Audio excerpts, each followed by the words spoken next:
꿈나무 아동부 친구들 반갑습니다.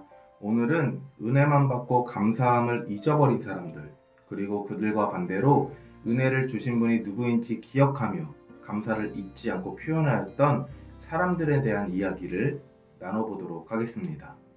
예수님은 예루살렘을 향해 여행하고 계셨어요. 그런데 이때 예수님은 저 멀리서 외치는 사람들의 소리를 들으십니다. 예수님, 우리를 불쌍히 여기소서. 이렇게 예수님께 외친 사람은 10명이었어요. 이들은 온몸이 아프고 상처가 짓무르는 피부병이 있는 나병 환자들이었습니다. 그들은 왜 예수님께 다가가지 못하고 멀리서 외치기만 했을까요? 당시에는 나병의 전염을 막기 위해 나병 환자들이 다른 사람들과 거리를 두고 떨어져 지내야만 했습니다.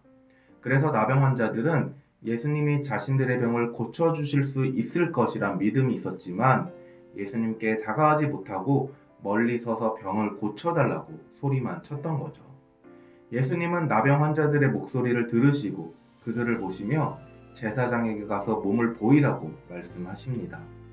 예수님의 말씀을 들은 나병 환자들은 이상하게 생각했을 거예요. 그 당시 제사장에게 몸을 보인다는 것은 완전히 병이 나았다는 뜻이기 때문이었죠. 그런데 자기들은 아직 낫지도 않았는데 예수님은 제사장에게 가서 몸을 보이라고 말씀하시는 거예요. 그런데도 10명의 나병 환자는 예수님의 말씀에 순종하여 제사장에게 걸어갑니다. 그런데 걸어가는 중에 그들의 병이 완전히 낫게 되어요. 사랑하는 가족을 비롯한 다른 사람들과 떨어져 살게 만들고 몸에는 견디기 힘든 고통을 주었던 나병이 한순간에 나은 그들, 얼마나 기뻤을까요? 아마도 당장 가족이나 친구에게 달려가서 자신들의 몸을 보여주며 고침받은 사실을 전하고 싶었을 거예요. 그래서였을까요? 고침받은 10명의 사람 중 오직 사마리아인 한 사람만 예수님께 다시 돌아와서 예수님의 발 아래 엎드려 감사를 드립니다. 예수님은 그 사람에게 이렇게 물으셨어요. 내가 10사람을 고치지 않았느냐? 다른 9사람은 어디에 있느냐? 예수님은 자신에게 감사하러 온 사마리아인 한 명에게 내 믿음이 너를 구원하였다 라고 말씀하시며 구원을 선포하십니다. 만약 여러분이었다면 어땠을 것 같나요? 여러분이었다면 예수님께 돌아와 감사를 표현한 사마리아인과 같았을 것 같나요? 아니면 내가 나병이 나은 사실이 너무 기뻐 예수님께 대한 감사는 잊어버리고 가족과 친구들에게 갔을 것 같나요? 고침받은 사마리아인은 어떻게 예수님께 감사 표현을 했었죠? 예수님의 발 아래 엎드려 감사를 했습니다. 이 행동은 진심 어린 최고의 감사 표현이에요. 사마리아인은 자신의 나병이 낫는 이 놀라운 기적을 베푸신 분이 하나님이신 예수님이라는 사실을 알고 인정하였고 자신이 할 수 있는 최고의 표현으로 감사한 것이었어요. 여러분, 예수님께 감사한 사마리아인과 그렇지 않은 9사람의 차이는 이 기적이 하나님이 하신 일임을 인정하는가 아닌가 하는 점입니다. 하나님께 감사를 드리는 것은 이 일이 하나님이 하신 일임을 인정하는 것이고 하나님이 하신 일과 하나님이 어떤 분이시라는 것을 고백하는 것이에요. 오늘 말씀에서 그것을 잘 가르쳐 줍니다. 함께 말씀을 읽어볼게요. 너희는 여호와께 감사하며 그의 이름을 불러 아뢰며 그가 행하신 일을 만민 중에 알릴지어다. 우리에게 베풀어 주신 하나님의 은혜에 감사하며 또 하나님을 인정하고 하나님의 행하신 일을 선포하는 그 사람에게 하나님은 구원이라는 가장 중요한 은혜를 주십니다. 오늘 예수님께 돌아와 감사를 표현하고 자신에게 일어난 일이 하나님이 하신 일임을 인정하고 믿음으로 고백하여 구원을 선물로 받은 한 사마리아인처럼 말이죠. 여러분, 우리가 감사해야 할 일들은 무엇이 있을까요? 우리들은 나병이 나은 것과 같이 기적 같은 일에는 자동적으로 감사가 나오지만 평범하고 작은 일들에 대해서는 감사를 쉽게 잊습니다. 하지만 일상적이고 사소하다 하더라도 이것이 당연한 것일까요?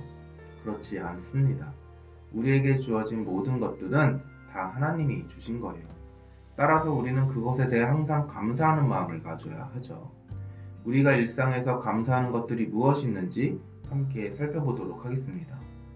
우리가 매일 잠에서 깨어 하루를 시작할 수 있는 것, 하나님이 우리에게 생명의 호흡을 불어넣어 주셨기 때문이죠. 그래서 우리는 오늘 하루도 선물로 주신 하나님께 감사 기도를 드려야 해요. 우리가 학교와 교회에 두 발로 걸어갈 수 있는 것은 하나님이 주신 건강 덕분입니다. 건강하지 않다면 학교에서 친구들과 뛰어놀 수도 없고 우리가 가고 싶은 곳도 가지 못할 거예요. 우리는 이러한 건강을 주신 하나님께 감사해야 합니다. 우리가 식사 시간마다 밥을 먹을 수 있는 것은 하나님께서 일용할 양식을 주셨기 때문이죠. 우리에게 매일 이러한 양식을 주시는 하나님께 감사 기도를 드릴 수 있어야 해요. 우리가 예배를 드리러 교회에 매주 나오는 것이 때로는 귀찮고 불만이 나올 때도 있어요. 어떤 한 주는 집에서 영상 예배를 드리고 싶거나 놀러 가고 싶은 마음이 들 때도 있죠. 하지만 우리가 당연하다고 생각하는 예배를 하나님의 인도하심이 없다면 결코 드릴 수 없습니다. 이렇게 마음껏 예배를 드릴 수 있도록 모든 것을 인도하신 하나님께 감사해야 해요. 우리가 당연하다고 생각하는 일상에도 하나님께 감사할 것들은 많이 있어요. 삶 속에서 일어나는 작은 일부터 오늘 본문 말씀에 병이 낫는 기적적인 일까지 모든 일을 행하시는 하나님을 인정하고 감사를 표현하는 여러분이 되길 축복합니다. 기도하겠습니다.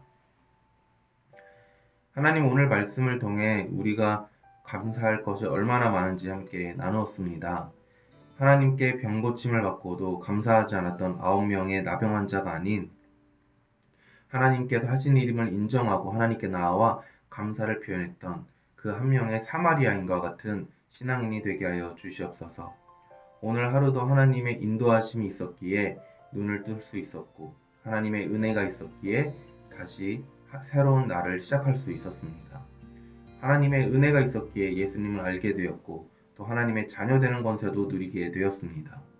또 하나님이 허락하신 은혜가 있기에 학교 생활도 무사히 할 수 있고 또 온 몸이 건강하여 친구들과 뛰어놀 수 있었습니다. 하나님이 주신 은혜를 기억하게 하시고 그 은혜에 늘 감사하는 신앙인이 되게 하여 주시옵소서. 그리하여 감사를 모르는 자가 아닌 감사를 기억하고 예수님께 나와 감사의 고백을 했던 사마리아인처럼 하나님을 기쁘게 해드리는 신앙인이 되게 하여 주시옵소서. 예수님의 이름으로 기도합니다. 아멘.